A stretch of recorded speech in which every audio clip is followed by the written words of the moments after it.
안녕하세요. MPO의 주말농장입니다. 여러분 반갑습니다. 이른 새벽에 일어나서 아침 새벽 6시에 출발을 했거든요. 지금 시간이 6시 한 30분 조금 넘으니까 한 30분 정도 차로 달려와서 밤일마을 주말농장에 지금 나와 있습니다. 지난주하고 오늘 나온 거하고 좀 약간 느낌이 다른 게 벌써 좀 쌀쌀함을 느끼죠. 일단 바지도 지난번에 왔을 때는 반바지 차림이었고요. 근데 지금은 이제 반바지를 입으면 좀 싸늘합니다. 추워요. 자, 왜 그런 거 하니? 계절은 이렇게 바뀌어가는 환절기 시기죠. 얼마 전에 처서였던가 싶었더니 벌써 9월 7일 날 24절기 중 15번째 절기인 백로가 9월 7일이었더라고요. 흰 백자에 따라 이슬로 하얀 이슬, 그러니까 이슬을 표현할 때 우리가 백로라고 합니다. 그래서 하얀 이슬이 잎사귀에 이렇게 맺히는 그런 시기를 백로라고 하는데요. 천기하강 지기상승이라 그래서 땅에서는 지열, 낮 동안에 뜨거워진 열기 지열이 올라오고 하늘에서는 차가운 기운이 내려와. 그래서 두 기운이 부딪히면 어떻게 됩니까? 날씨에서도 장마 전선이 형성이 된다 그런 것처럼 뜨거운 공기와 찬 공기가 마주칠 때에는 반드시 비가 내리게 되어 있습니다. 마찬가지로 땅에서 따뜻한 기운이 올라오고 하늘에서는 차가운 기운이 내리니까 그 중간 지점이 농작물들에는 이슬점이 이제 형성이 돼서 이슬이 맺히기 시작한다 그래서 백로라고 합니다. 백로에 대한 다양한 종류의 속담들도 있고 얽힌 이야기들이 많은데요. 이때쯤 되면 벌초를 하러 가요. 벌초. 네. 조상님들의 묘지를 관리하는 벌초를 이맘때쯤 시작한다고 합니다. 여러분들 혹시 이제 그 벌초를 아직 안 하셨다면 서서히 준비해야 될 시기인 듯 보입니다. 좀 소두가 길어졌는데요.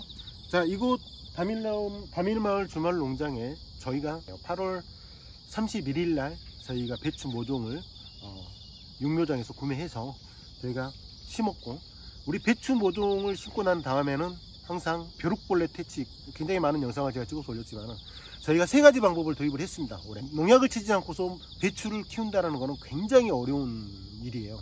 농사를 지어보신 분들은 다 알아요. 주말농장을 하시는 분들은 쉽게 농약을 구매할 수가 없습니다. 일반인들에게 농약을 팔지를 않아요. 농약을 여기에다 치지 않았어요. 이유는 저희가 주말농장이잖아요. 주말농장인데 저희처럼 작은 텃밭을 운영하는 주말농장 도시농부들이 농약을 구할 수 있나요? 못 구합니다. 이 주말농장을 하시는 분들의 방법을 저희들이 개발하고 함께 공유하는 취지에서 저희는 농약을 쓰지 않고요. 3가지 방법을 드리고 있습니다. 첫 번째, 물하고 소주를 1:1 비율로 섞고, 그 다음에 거기에 이제 사카린이죠. 사카린이 이제 일종의 감미료의 성분인데, 이 사카린이 들어가는, 그러니까 저희는 유수가를 썼지만 물하고 소주만 사용해도 되는데 좀 더 효능을 높이기 위해서 사카린, 근데 저희는 유수가를 썼었어요. 물과 소주, 그 다음에 사카린, 그 다음에 정석이죠. 그 다음에 물과 막걸리와 사카린. 그 영상들은 이제 위에 참고를 하시면 되고요. 그 다음에 한 가지 더 추가했던 건 저희 지인이 농사를 또 오랫동안 지면서 실제 경험했다라고 해서 커피 내리고 난 이후에 커피 가루를, 찌꺼기 가루를 배추 주변 아래쪽으로 도포를 했죠.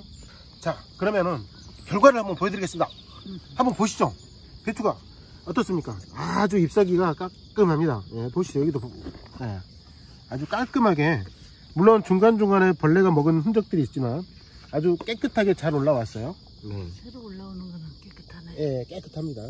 조금 있다가 저희가 무에 대해서 처리를 한 것과 처리를 하지 않는 거에 대한 비교 영상을 또 보여드리도록 하겠는데요. 벼룩벌레의 퇴치 방법이 효능이 있다라고 저희는 결론을 봤습니다. 백로 시점 이후로는 농작물들은 자기가 알아서 잘한다고 합니다. 우리가 할 일이 없어요. 그래서 농부들이 간혹 이제 안악내들은 이 시기에 친정이를 간다 이런 이야기도 있는데, 왜? 농번기가 아니라 그냥 씌워주면 지네들이 알아서 잘하니까요. 그래서 특별히 농사에 신경을 써야 돼 그런 것들이 없다고 합니다. 근데 저희는 오늘 신경 쓰러 왔습니다. 그게 뭐냐? 여러분, 이거 비료거든. 비료, 복합비료. 저희가 복합비료를 두고 나온 이유는 배추들이 더 무럭무럭 더 자랄 수 있도록 영양분을 공급해 주기 위해서 저희가 복합비료를 오늘 추비를 한다고 그러죠. 추비 작업을 진행할까 합니다. 그래서 배추 모종들이 이제 어느 정도 자리를 잡았기 때문에 영양분을 공급해서 쑥쑥 자라게 할 거예요. 올해는 유독 장마가 길었고요. 그 다음에 근래 지속되는 태풍 때문에 비가 많이 내렸거든요. 그러면 땅에 비료 성분이라든지 영양분들이 어떻겠습니까? 비가 내려서 싹 휩쓸려서 빠져나가 있는 상황이에요. 근데 땅이 어때요? 영양분이 많이 부족한 상황입니다. 그래서 배추 모종이랑 무를 심고 난 다음에는 한 10여일 정도, 빠르면 일주일, 그 다음에 좀 늦춰지면 15일 정도, 요 시기 때 전에, 이 시기에는 추비를 해주시는 게 여러분 좋습니다. 네, 오케이. 그럼 추비하는 장면 찍어보도록 하겠습니다. 자, 추비할 때 여러분 굉장히 쉽습니다. 뭐 이전에도 추비를 많이 해봤는데요. 배추하고 이 바로 근처에 추비를 하게 되면 뿌리에 바로 영향을 미치기 때문에 배추 발육에, 성장 발육에 영향을 미칠 수가 있어요. 그래서 좀 떨어져 있는 좀, 요 정도 사이에다가 이렇게 흙을 이렇게 한 다음에 딱 한 주먹 정도 비료를 집어넣고, 여기에 또 이제 그대로 놔두면 마르고 또 증발하거든요. 그래서 흙으로 이렇게 덮어주는 이런 작업을 하면 됩니다.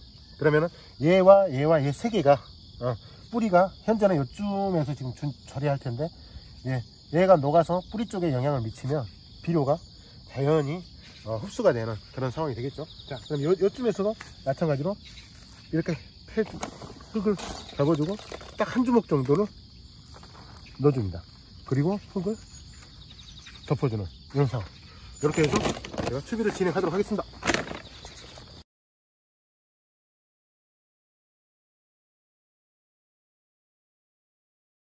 그리고 비료는 주말농장의 그 주인이 있잖아요. 주인, 농장주는 거의 경영시에 등록이 되어 있거든요. 그래서 농장주한테 비료 좀 조금만 구매해 주세요 라고 하면 아마 조금씩 한 봉지 정도에 한 2~3천 원씩 해서 아마 비용을 받고서 구매할 수 있을 겁니다. 그래서 비료에 대해서 어떻게 구매해요? 그런 분들이 있을 수도 있으니까 농장주님께 한번 문의를 하시면 구할 수 있습니다. 아니면 그 하우스 농가라든지 모종을 판매하는 곳, 그런 곳에다가 비료 좀 구매할 수 있나요? 라고 물어보면 다 이미 그 농사를 지시는 분이기 때문에 좋은 비료를 추천해 주실 거라고 봅니다. 이렇게 해서 나머지 부분들은 저희가 비료를 다 추비를 하도록 하겠습니다. 자, 여러분들 이 정도 참고하시고, 그 다음에 저쪽으로 이동해 볼까요? 자, 이곳은 지금 작업을 하지 않은 거예요. 자세히 잎을 보여주면 이 무 새싹들이 이제 본잎이 나왔는데, 본잎이 구멍이 완전히 아주 난리가 났습니다. 이거 그렇죠?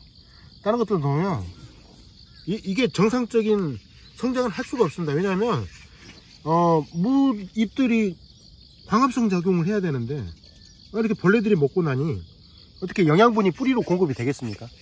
광합성 작용은 물과 그 다음에 영양분이 뿌리에서 흡수가 돼서 햇빛을 받아서 잎이, 그래서 광합성 작용이 일어나서 영양분을 만들어서 뿌리 쪽으로 보내고 줄기 쪽에 보내는 그런 어떻게 선순환 구조의 어떤 사이클이 돌아야 되는데 그렇게 되지 못하게 되거든요. 여기는 그 물과 소주, 물과 막걸리, 그 다음에 뭐 커피, 이와 같은 방법들을 사용하지 않은 땅이고요. 자, 여기 한번 보여주시죠.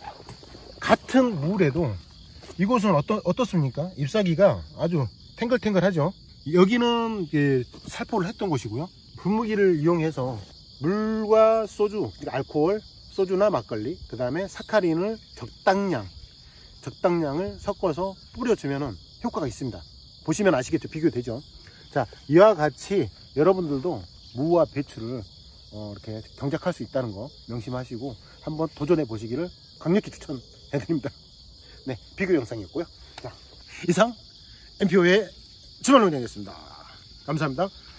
구독과 좋아요는 사랑입니다. 감사합니다.